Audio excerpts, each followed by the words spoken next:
Hi listeners! Isa na namang kapanapanabik na kwento ang inyong mapapakinggan ngayon.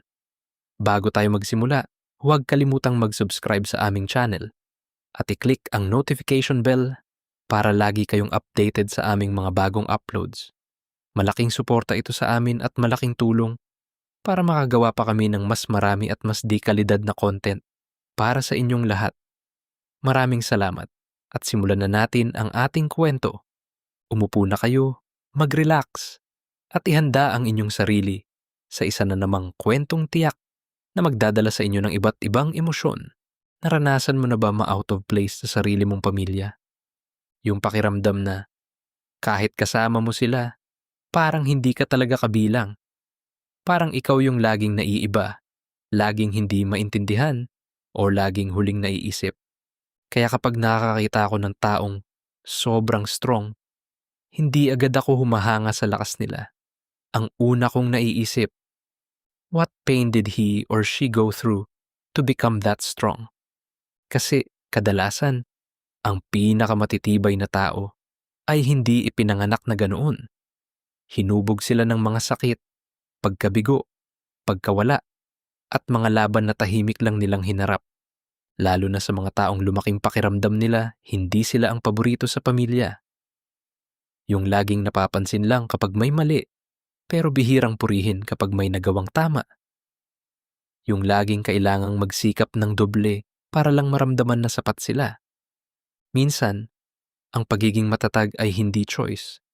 Natutunan lang nila dahil pakiramdam nila wala silang ibang aasahan kundi ang sarili nila. Kaya hindi mo talaga alam kung anong klaseng sakit, lungkot, o pag-iisa ang dinaanan ng isang tao bago siya naging ganoon katapang. And I'm one of those people who had to be strong. I grew up with a family but I never truly felt like I had one. Hello, my name is Emilio and I'm 26 years old. I originally come from Leyte, but I'm now based in Manila where I both live and work. May mga kamag-anak ako dito, pero mas pinili kong magsarili para matutong umasa sa sarili ko at ayaw ko rin meron mga taong nakikialam sa mga ginagawa ko. Naranasan ko na kasi tumira sa kamag-anak at sobrang hirap. Ikatlo ako sa 4 na magkakapatid. Habang bata pa ako, madalas kong maramdaman na parang andyan lang ako, pero hindi ako napapansin. Ako yung tipo ng tao sa pamilya na walang may favorite. Habang lumalaki ako, nakikita kong yung pagiging unfair ng mga magulang ko sa akin. I chose to leave the province because I wanted to escape the life in my province. Wala akong masayang memories sa province kasi wala akong mga kaibigan, lalo na sa loob ng bahay namin, para akong stranger. Simula pagkabata, pakiramdam ko wala akong espesyal na lugar sa kahit kanino.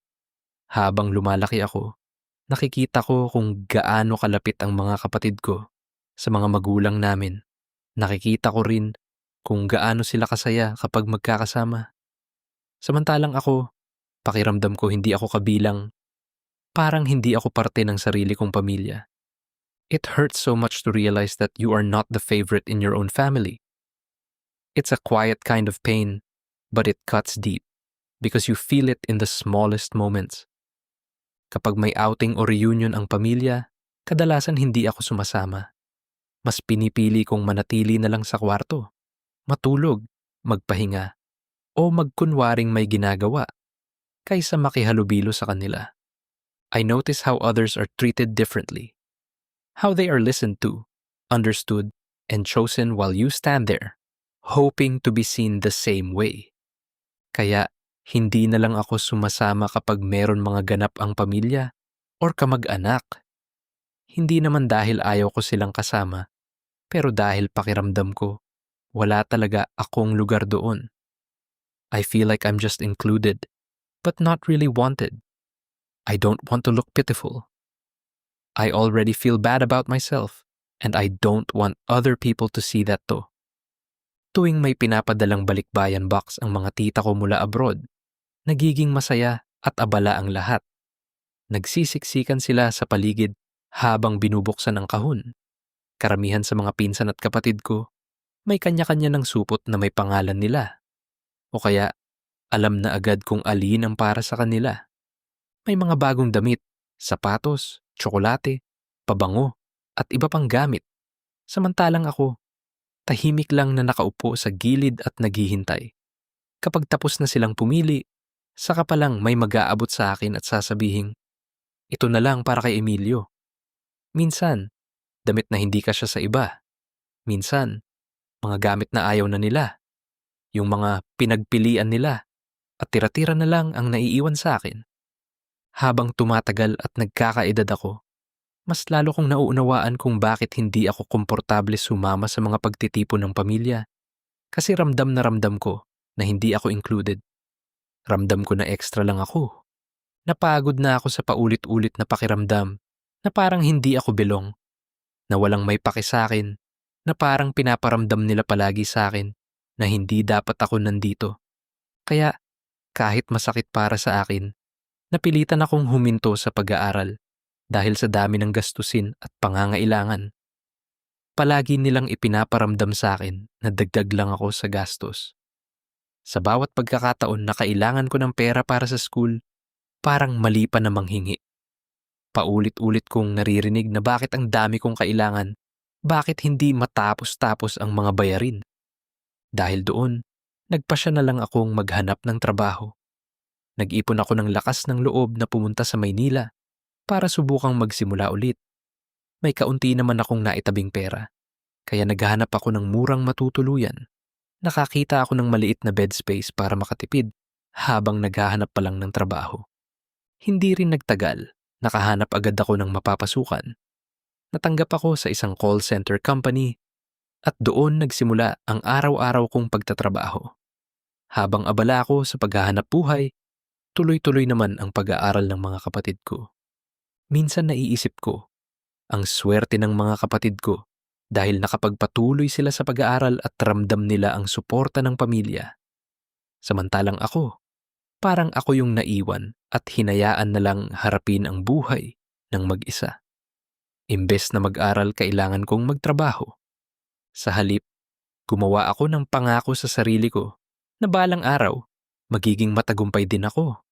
Kaya sa lahat ng ginagawa ko, palagi kong ginagalingan at binibigay ang best ko. It's been 7 years since I left my province and moved to Manila. And throughout those years, I learned a lot of things. I learned that moving out is not just about chasing dreams and finding better opportunities. It's also about facing realities that nobody prepares you for. Naranasan kung gaano kahirap ang buhay kapag ikaw lang ang umaasa sa sarili mo. Natutunan kong harapin ang pressure ng pagbabayad ng mga bills, pagbabudget ng pera, para magkasya sa lahat ng needs. May mga panahon na kailangan kong magtipid, kahit gusto ko sanang bilhin ang mga bagay na kailangan ko. Kailangan kong matutong unahin ang mahalaga at isantabi muna ang sarili kong gusto dahil alam kong limitado lang ang pera ko. Kapag meron ang sakit, sarili ko lang din nag-aalaga sa akin. Yung feeling na nahihirapan kang bumangon sa higaan, pero kailangan mo tumayo para maghanda ng sarili mong pagkain.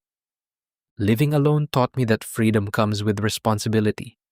No one will wake you up when you're late. No one will remind you to eat. And no one will be there to comfort you every time life gets heavy. You have to learn how to take care of yourself, manage your own problems, and make decisions even when you're unsure. At dito sa Manila, dito ko din naranasan makipagbimbangan kung kani-kanino, naging wild din ako. Ang sarap, idiin mo pa. Ang sarap sa pakiramdam, sabi niya. Tuloy-tuloy lang ako sa pagbayo sa kanya habang nakadapa siya. Malapit na ako, lalabas na, sabi ko. Sige lang, sa loob mo palabasin, sabi niya. Hanggang sa pareho kaming makaraos na dalawa. Napakagaling mo talaga. Ibang klase ka. Nasatisfy ako dun, sabi niya, habang nakahiga kami sa kapa at hinihingal pa. Kasama ko ang isang lalaki, nakachat ko lang kanina sa G-App. Matagal na kaming magkausap sa G-App, pero ngayon lang kami nagkita. Kasi ngayon lang kami may time na dalawa. Part pala ako ng LGBTQ at pumapatol ako sa kapwa ko lalaki. Pure tap ako kapag nakikipagbimbangan. Pero walang nakakaalam ng pagkatao ko. Hindi alam ng pamilya ko. Hindi rin alam ng mga kaibigan ko. At hindi rin alam ng mga kasama ko sa work. Hindi lang bagong buhay at trabaho ang nahanap ko dito sa Manila. Nahanap ko din ang sarili ko. Mas nakilala ko ang sarili ko. Kailan ulit yung next time? Mauulit pa ba ito? Tanong ng lalaki na katabi ko. Pwede naman. Ikaw bahala. Sagot ko. Sobrang nag-enjoy kasi ako. Napakagaling at ang sarap mo kaya for sure, hahanap-hanapin ko to. Sabi niya habang natatawa. I'm glad na nag-enjoy at nasarapan ka. Natatawang sagot ko. Ang tagal ko din walang bembang. Talagang nadiligan mo ako ng husto. Sabi niya. Gaano katagal? Tanong ko. I think 1 month na. I've been so busy at work at sa ibang mga bagay.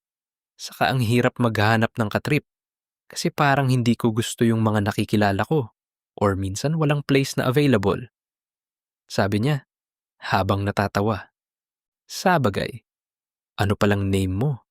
Kanina pa tayo nag-uusap pero hindi pa rin natin kilala ang isa't isa. Natatawang sabi ko. I'm Renzo. Ikaw? Anong name mo? Sagot niya. I'm Emilio. Sagot ko. Nice to meet you, Emilio. Tanong lang, bakit ka pala nasa app? Anong hanap mo doon? Trip or serious relationship? Tanong niya. Hindi ko alam eh. Siguro fun lang muna. Or bembang body. Hindi pa ako ready sa love pero open naman ako kung may darating na seryosong relasyon or kahit anong magandang connection. Depende. Ikaw ba? Tanong ko. Pareho lang tayo. I still don't know what I'm looking for, but I'm open to possibilities. Kapag meron dumating na taong mamahalin ko, edi, okay. Kapag wala, okay lang din. Sagot niya. Parang mas madali maghanap ng kabimbangan ngayon kaysa seryosong relasyon, sabi ko. Ilan na ba ang naging boyfriend mo? Tanong niya. Isa pa lang. Ikaw ba? Tanong ko. 2 na. Yung isa 2 years kami, tapos yung isa naman 6 months lang. Sagot niya. Kung okay lang malaman, bakit kayo naghiwalay? Tanong ko. Walang ibang tao na involved. Wala rin siyang ginawang panluloko sa akin. Hindi rin naman kami nagkaroon ng malaking pagtatalo. Siguro, dumating lang ako sa punto na sobrang napagod na ako. Pakiramdam ko kasi, ako na lang ang palaging gumagawa ng paraan para sa relasyon namin.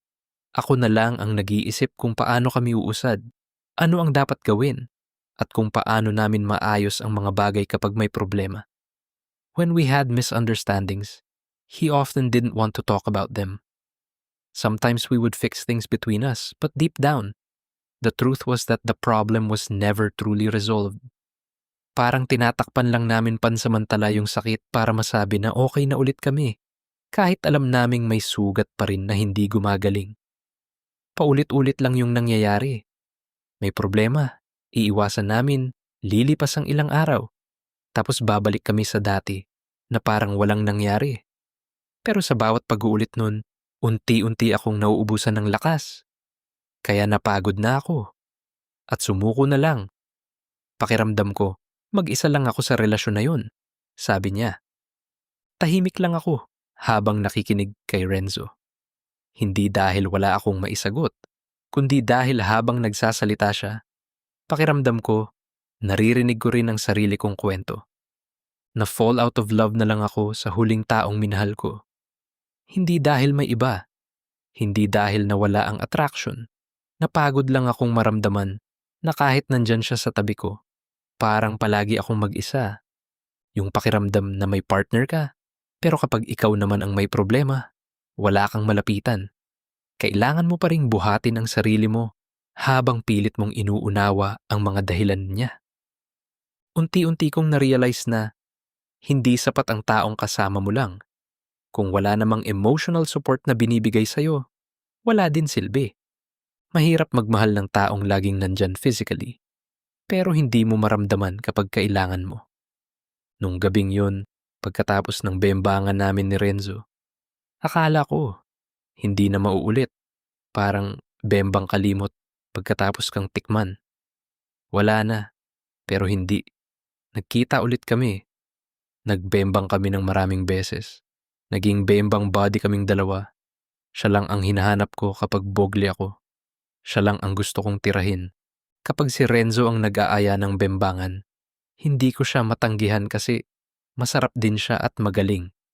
Game na game sa kahit anong trip at posisyon. Sobrang manly din niya, kaya masarap talaga siya. Pero hindi lang sa bembangan umiikot ang buhay namin ni Renzo. Habang lalo ko siyang nakikilala, mas nagugustuhan ko yung personality niya. Minsan lumalabas kami para manood ng movie. Minsan naman tatawagin niya ako para mag-beach or road trip kapag may free time. Minsan naman nasa apartment lang kami, nakahiga at nagkwekwentuhan ng kung ano-ano tungkol sa buhay. Habang mas tumatagal ang pagkakakilala namin ni Renzo, mas marami akong natutuklasan tungkol sa kanya.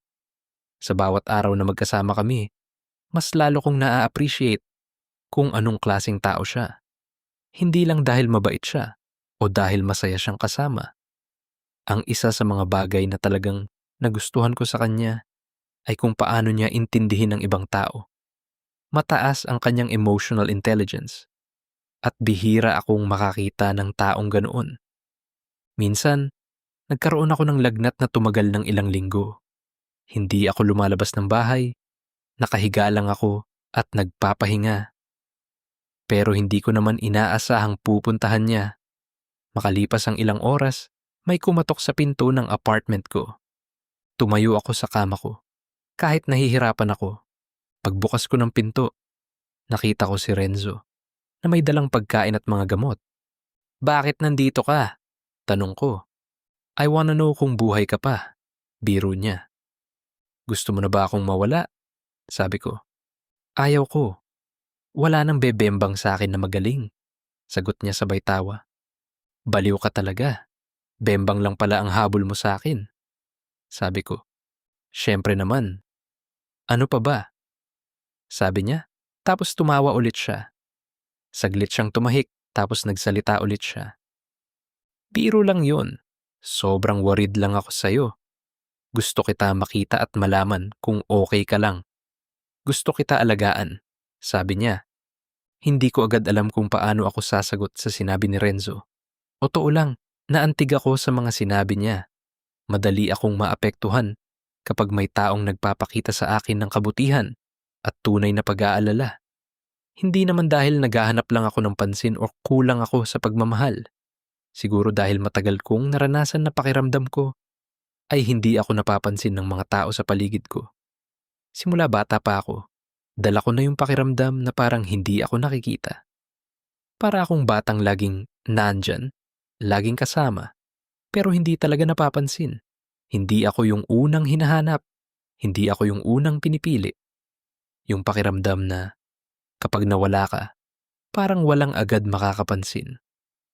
At siguro kaya malaki ang epekto sa akin kapag may isang taong pinaparamdam na mahalaga ako, na may nakikinig sa akin, at may taong tunay na interesado sa kung ano ang nararamdaman ko, kasi hindi ko yun naramdaman nung bata ako. Habang tumatanda ako, natutunan kong huwag umasa na may taong laging magmamalasakit sa akin. Nasanay akong akuin at harapin ng mag-isa ang sarili kong mga pinagdadaanan. Naging self-reliant ako dahil pakiramdam ko wala naman akong ibang mapagpipilian. Kaya kapag may kusang nangangamusta sa akin, hindi ko yun nakakalimutan.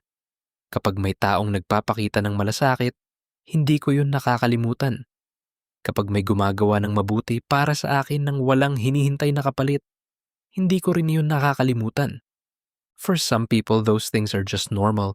But for someone who grew up feeling like they were never anyone's favorite, it's a really big deal whenever someone shows genuine kindness to me. Habang nakaupo ako sa couch, tahimik lang si Dylan sa tabi ko. Walang sinasabi, pero ramdam ko yung presensya niya.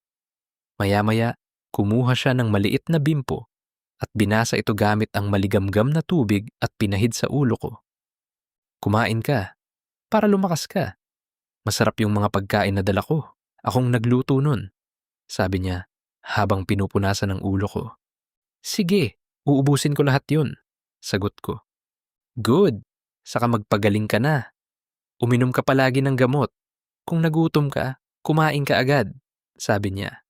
Sige, magpapagaling agad ako para makapagbembang na tayo ulit. Natatawang sabi ko. Dapat lang. Need ko na ng dilig. Miss na miss ko na yung ratbu mo. Sabi niya habang natatawa din. Wasak yung wet po mo sa akin.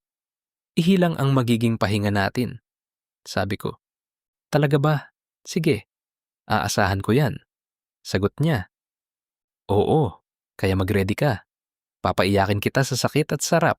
Sagot ko. Nakatingin ako kay Renzo habang pinupunasan niya ako ng maligamgam na tubig. Ganito pa lang yung feeling. Yung pakiramdam na may taong willing kang alagaan kapag hindi ka okay. Kapag may sakit ka, yung taong concern sa'yo kung kumain ka na ba. Anong ginagawa mo? Kamusta ka na? Yung may taong kusang pupuntahan ka para makita kung maayos ka at sasamahan ka kahit wala naman siyang obligasyon na gawin iyon. Habang nakatingin ako kay Renzo, may kung anong kirot sa dibdib ko. Hindi dahil nalulungkot ako, kundi dahil naisip ko kung gaano ako kasanay na harapin ang lahat ng mag-isa. I have to go. Make sure na mag-chat ka sa akin mamaya. Tell me what you feel. Kung okay ka na ba or what, para hindi ako mag-aalala sa'yo. Sabi niya. Napangiti ako. Gumaan yung pakiramdam ko kasi may isang taong concern sa akin. Nung bata ako, hindi ako sanay na alagaan. Kapag may sakit ako, may sakit ako. Binibigyan lang ako ng pagkain at gamot ng magulang ko. Pero hindi naman ako binabantayan or tinatanong kung okay na ba ako. Tumayo ako at dahan-dahang lumapit kay Renzo. Tapos niyakap ko siya. I will make sure to give you an update. Salamat, sabi ko. Sa buong linggo na meron akong sakit. Akala ko, gagaling ako kapag nagpahinga ako ng maayos. Kapag kumain at uminom ako ng gamot. Pero hindi gamot ang pinaka nakapagpagaan ng pakiramdam ko. Kung di si Renzo. He made me feel that I'm not alone and showed me that I'm important. In his presence, I felt seen, understood, and genuinely cared for in a way I didn't expect. At habang pinapanood ko siyang lumabas ng pinto ng apartment ko, hindi ko na maitanggi sa sarili ko ang isang bagay. Unti-unti na yata akong nahuhulog kay Renzo. Nung gumaling na ako sa lagnat ko, nagbembang kaagad kami ni Renzo. Nag-check-in kami sa isang motel dahil matagal kaming hindi nakapagbembang. Sobrang sabik namin sa isa't isa. Kaya nung matapos kaming magbem, sobrang pagod na pagod kami at wala ng lakas. Naka 4 rounds kaming dalawa.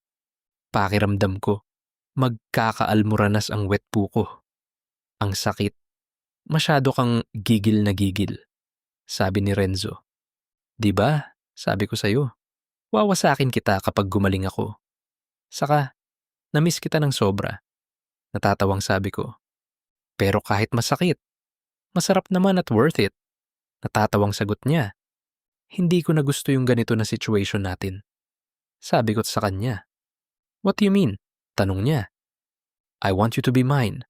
Gusto kitang maging boyfriend. Mahal na kita, Renzo. Sabi ko. Saglit siyang natahimik at kinakabahan ako sa sasabihin niya. Natatakot ako na i-reject niya ako. Mahal din kita at gustong-gusto kitang maging boyfriend. Sagot niya. Sobrang saya ko nung marinig ko yon. Simula nung naging magkasintahan kami ni Renzo, marami ng magagandang bagay yung nangyari sa buhay ko. It's not that he's the reason for all my success, but he became my inspiration to do better, to improve my life, and become a better version of myself. Na-promote din ako bilang team manager sa call center na pinagtatrabahuhan ko at makalipas ang ilang taon, na-promote ulit ako bilang operations manager. Hindi naging madali ang lahat. Dumaan ako sa mga pagsubok, pressure, at mga sandaling nagduda ako sa sarili ko. Pero patuloy akong lumaban. Sa sipag, tiyaga, at kagustuhang umangat, napatunayan ko sa sarili ko na kaya kong maabot ang mga bagay na dati ay akala ko imposible. 3 years na kami ni Renzo. And I can say he is the right person for me. Hindi siya perpekto. Hindi perpekto ang relasyon namin, pero pinag-uusapan namin palagi kapag meron kaming hindi pagkakaintindihan. Araw-araw niyang pinatunayan na mahal niya ako. Sa unang pagkakataon sa buhay ko, hindi ko kailangang manghuhula kung mahal ba ako ng isang tao. Hindi ko kailangang magmakaawa para sa oras, atensyon, at effort. Dahil kusang ibinibigay ni Renzo, ang mga bagay na dati ay pakiramdam ko kailangan ko pang ipaglaban para matanggap. To everyone who feels left behind, who feels like they are always the second choice, and who wonders why it seems like other people are finding their happiness while they are still waiting, I want you to remember this. Your story is not over. Sometimes, life makes us feel like we are not chosen, like we are not someone's favorite, or like we are easy to forget. But your worth is not measured by how quickly someone chooses you.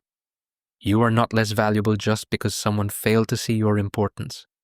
The right person will come into your life, someone who will appreciate you, understand you, and choose you without making you question your place. You don't have to force someone to love you, and you don't have to beg for the attention you deserve.